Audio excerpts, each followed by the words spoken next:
तो hello friends, कैसे हैं आप लोग। जैसा कि आपको पता है कि हम लोग ऑपरेटिंग सिस्टम पे लगातार डिस्कशन कर रहे हैं और आज हमारा last chapter last unit discuss होने वाला है, यूनिट नंबर 5। अभी तक हम लोगों ने as a one shot video के माध्यम से 4 यूनिट को बहुत अच्छी तरीके से कवर अप किया हुआ है और वो चीजें आपके लिए बहुत जरूरी बेहतरीन साबित होंगी एग्जामिनेशन के टाइम में।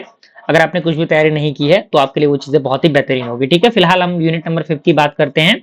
तो यूनिट नंबर 5 का पूरा सिलेबस आपको इंटरफेस पे नजर आ रहा होगा, आप देख सकते हैं। पहला टॉपिक इंटरफेस पे आपके सामने दिया गया है जो कि आपका है नेटवर्क ऑपरेटिंग सिस्टम। क्या होता है ये?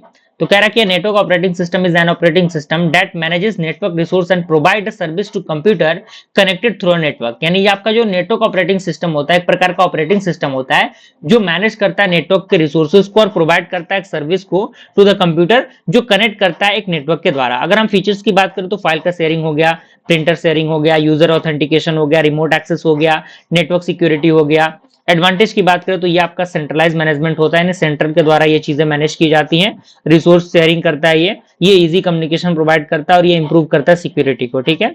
डिसएडवांटेज दिया गया कि ये हाई इसका जो सेटअप होता है, इसका जो कॉस्ट होता है वो हाई होता है। नेटवर्क डिपेंडेंसी होती है, यानी नेटवर्क पे ये डिपेंड करता है। रिक्वायर एडमिनिस्ट्रेशन, यानी इसके लिए एडमिनिस्ट्रेशन की जरूरत पड़ती है, जैसे कि आपका विंडो सर्वर हो गया, लिनक्स सर्वर हो गया, नोवेल नेटवेयर हो गया, ये सारी चीजें होंगी। अगला हमारा आता है डिस्ट्रीब्यूटेड ऑपरेटिंग सिस्टम। तो यहाँ पे कह रहा है कि distributed operating system manages a collection of independent computer and make them appear as a single system to user. यानी जो आपका डिस्ट्रीब्यूटेड ऑपरेटिंग सिस्टम जो होता है वो मैनेज करता है कलेक्शन ऑफ इंडिपेंडेंट कंप्यूटर्स को, ठीक है, जो अपीयर करते हैं एक सिंगल सिस्टम को यूजर के अकॉर्डिंग। ठीक है। अगर हम इसके कैरेक्टरिस्टिक्स की बात करें तो ये ट्रांसपेरेंसी कैरी करता है, रिसोर्स को शेयर करता है, फॉल्ट टॉलरेंस करता है और स्केलेबिलिटी प्रोवाइड करता है, रिलेबिलिटी भी प्रोवाइड करता है। आर्किटेक्चर आपका सामने दिया गया है, जैसे कंप्यूटर 1, कंप्यूटर 2, कंप्यूटर 3। तो ये चीजें क्या हो रही है, डिस्ट्रीब्यूटेड सिस्टम है, बट रही है सिस्टम में, यानी कंप्यूटर वाइज चीजें क्या हो रही है, डिस्ट्रीब्यूट हो रही है, डिवाइड हो रही है। एडवांटेज ये है कि इसका परफॉर्मेंस काफी हाई होता है, बेहतर ये रिसोर्स को क्या करता है, रिसोर्स को यूटिलाइज करता है, रिलेबिलिटी प्रोवाइड करता है और स्केलेबिलिटी भी प्रोवाइड करता है। एडवांटेज डिसएडवांटेज दिए गए हैं कि कॉम्प्लेक्स इसका डिजाइन होता है, सिक्योरिटी चैलेंजेस यहाँ पे आते हैं, नेटवर्क फेलियर इश्यूज यहाँ पे आते हैं। जैसे एग्जांपल आपका है एमोबेया, ठीक है, एमोबा, उसके साथ साथ लोकस, प्लान 9, ये सारे आपके इसके एग्जांपल्स हैं। अगला हमारा आता है मल्टी प्रोसेसर ऑपरेटिंग सिस्टम। तो इसका डेफिनेशन दिया है, कह रहा है कि multi processor operating system support 2 और more CPU sharing the same memory and resource. यानी जो आपका मल्टी प्रोसेसर ऑपरेटिंग सिस्टम जो होता है वो क्या करता है, वो आपका सपोर्ट करता है 2 या 2 से अधिक सीपीयू को शेयर करने के लिए एक सेम मेमोरी और रिसोर्स के अकॉर्डिंग।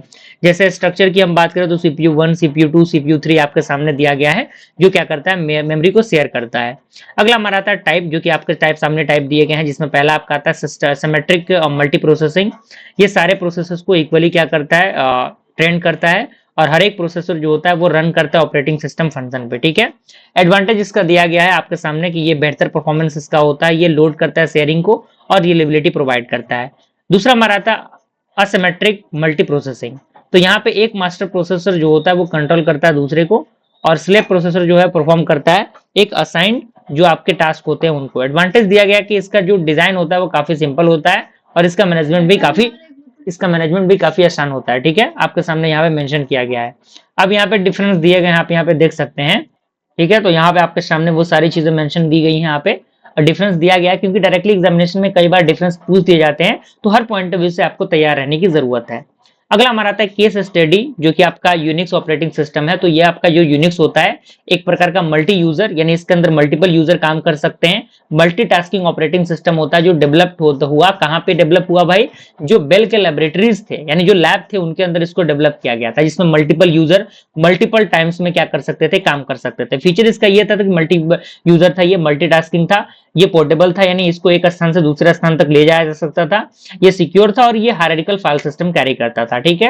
आर्किटेक्चर की बात करें तो यूजर, सेल, कर्नल, उसके साथ साथ हार्डवेयर। एडवांटेज दिया गया कि ये जो इसकी स्टेबिलिटी होती है काफी बेहतर होती है, सिक्योरिटी भी इसका काफी बेहतर होता है, साथ ही साथ ये आपका जो होता है वो पावरफुल कमांड ये आपका कैरी करता है। तो यहाँ पे आपके सामने वो सारी चीजें मेंशन की गई है। ठीक है, ये सिक्योरिटी भी प्रोवाइड करता है, पावरफुल कमांड ये होता है और नेटवर्किंग सपोर्ट भी यहाँ प्रोवाइड करता है। अगर हम इसके कॉमन यूनिक्स कमांड की बात करें, आपके सामने दिया गया है, जैसे इस कमांड होता है जो लिस्ट करता है फाइल को, पीडब्ल्यूडी कमांड होता है जो शो करता है करंट जो डिस्कवरी होता है उसको, डायरेक्टरी जो होता है उसको, सॉरी, एमके डीआईआर की बात करें तो ये क्रिएट करता है डायरेक्टरी को, आरएम की बात करें तो ये रिमूव करता है फाइल को, सीपी की बात करें तो ये कॉपी करता है फाइल को। अगला हमारा आता है जो केस स्टडी जो है हमारा लिनक्स ऑपरेटिंग सिस्टम का आपके सामने दिया गया है। तो ये जो होता है वो आपका एक प्रकार का ओपन सोर्स ऑपरेटिंग सिस्टम होता है जो बेस्ड है किस पे, यूनिक्स जो प्रिंसिपल्स हैं उन पे आधारित है। ये फीचर इसका ये है कि ये ओपन सोर्स है, ये मल्टी यूजर होता है, मल्टीटास्किंग भी होता है, ये सिक्योर होता है, पोर्टेबल भी होता है। अगर हम इसके कंपोनेंट की बात करें तो कर्नल हो गया, शेल हो गया, यूटिलिटीज हो गई, फाइल सिस्टम हो गया, ये ठीक है। पॉपुलर लिनक्स डिस्ट्रीब्यूशन की बात करें तो उबंटू हो गया, फेडोरा हो गया, उसके साथ साथ डेवियन हो गया, रेड हैट एंटरप्राइज लिनक्स हो गया, ये सारी चीजें हो गई। इसका एडवांटेज दिया गया ये फ्री एंड ओपन सोर्स होता है, जो फ्री है जो कि ओपन सोर्स भी है ये, और इसकी सिक्योरिटी काफी हाई होती है, स्टेबल भी होता है ये, और ये एफिशिएंट रिसोर्स यूजर्स कैरी करता है, ठीक है। एप्लीकेशन कहाँ कहाँ यूज होता है, जैसे सर्वर के लिए, क्लाउड कंप्यूटिंग के लिए, एम्बेडेड सिस्टम के लिए, सुपर कंप्यूटर के लिए ये यूज किए जाते हैं, ठीक है। अगला हमारा आता है विंडो ऑपरेटिंग सिस्टम का, जिसमें सबसे पहला आपका है पॉइंट, जिसमें कह रहा है कि Microsoft window is one of the most widely used graphical operating system. यानी आपको पता है कि माइक्रोसॉफ्ट आज के दौर पे कितना ज्यादा पॉपुलर और widely used graphical operating system है। अगर हम इसके फीचर्स की बात करें तो ये ग्राफिकल यूजर इंटरफेस प्रोवाइड करता है, ये प्लग एंड प्ले प्रोवाइड करता है, मल्टीटास्किंग भी होता है, नेटवर्क सपोर्ट प्रोवाइड करता है, सिक्योरिटी फीचर्स भी प्रोवाइड करता है। आर्किटेक्चर जैसे कि आपका यूजर मोड, कर्नल मोड, उसके साथ साथ हार्डवेयर, ये इसका आर्किटेक्चर है।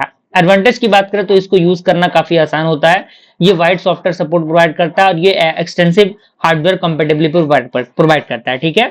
डिसएडवांटेज दिया गया कि इसका कमर्शियल लाइसेंस होता है, इसलिए डिसएडवांटेज है इसका, और हायर रिसोर्स रिक्वायरमेंट की जरूरत पड़ती है इसके लिए, और ये काफी ज्यादा फ्रीक्वेंट होता है मालवेयर टारगेट करने के लिए, ठीक है। अगला हमारा आता है जो कि अब हमारा है कंटेम्प्रेरी ऑपरेटिंग सिस्टम, जिसमें आपका आता है एंड्रॉइड। एंड्रॉइड एक प्रकार का मोबाइल ऑपरेटिंग सिस्टम होता है जो बेस्ड होता है किस पे, लिनक्स पे, आपको पता ही होगा। फीचर्स की बात करें तो ये टच इंटरफेस होता है, एंड्रॉइड आपको पता ही है, और उसके साथ साथ एप्लीकेशन फ्रेमवर्क भी होता है, मल्टीटास्किंग होता है, और ओपन सोर्स कोर भी होता है ये, ठीक है। उसके साथ आपका आता है मैक ऑपरेटिंग सिस्टम, जो कि एप्पल आईफोन के अंदर यूज होते हैं, जो कि आपने देखा ही होगा, जिसमें आपका ग्राफिकल यूजर बेस्ड इंटरफेस होता है, यूनिक्स फाउंडेशन होता है, हाई सिक्योरिटी होता है, ऑप्टिमाइज परफॉर्मेंस होता है। क्रोम ऑपरेटिंग सिस्टम की बात करें तो ये एक प्रकार का लाइट वेट ऑपरेटिंग सिस्टम होता है, जो क्या करता है, फोकस करता है किस पे, क्लाउड कंप्यूटिंग पे। अगर हम इसके फीचर्स की बात करें तो ये काफी ज्यादा बूट्स प्रोवाइड करता है, क्लाउड इंटीग्रेशन प्रोवाइड करता है, और वेब सेंट्रिक एनवायरनमेंट भी ये क्या करता है, प्रोवाइड करता है, ठीक है। तो दोस्तों इस तरीके से हम लोगों ने क्या किया, ऑपरेटिंग सिस्टम के जो यूनिट वाइज जो होते हैं चीजें, उनको हमने बहुत अच्छी तरीके से प्रोवाइड कर ली और उनको कंप्लीट किया। ये सब्जेक्ट हमारा फाइनली कंप्लीट होता है। बस इसी तरीके के कंटेंट को पाने के लिए हमारे चैनल को सब्सक्राइब करिए। मिलते हैं दोस्तों ऐसे इंटरेस्टिंग सब्जेक्ट के साथ, तब तक के लिए थैंक यू।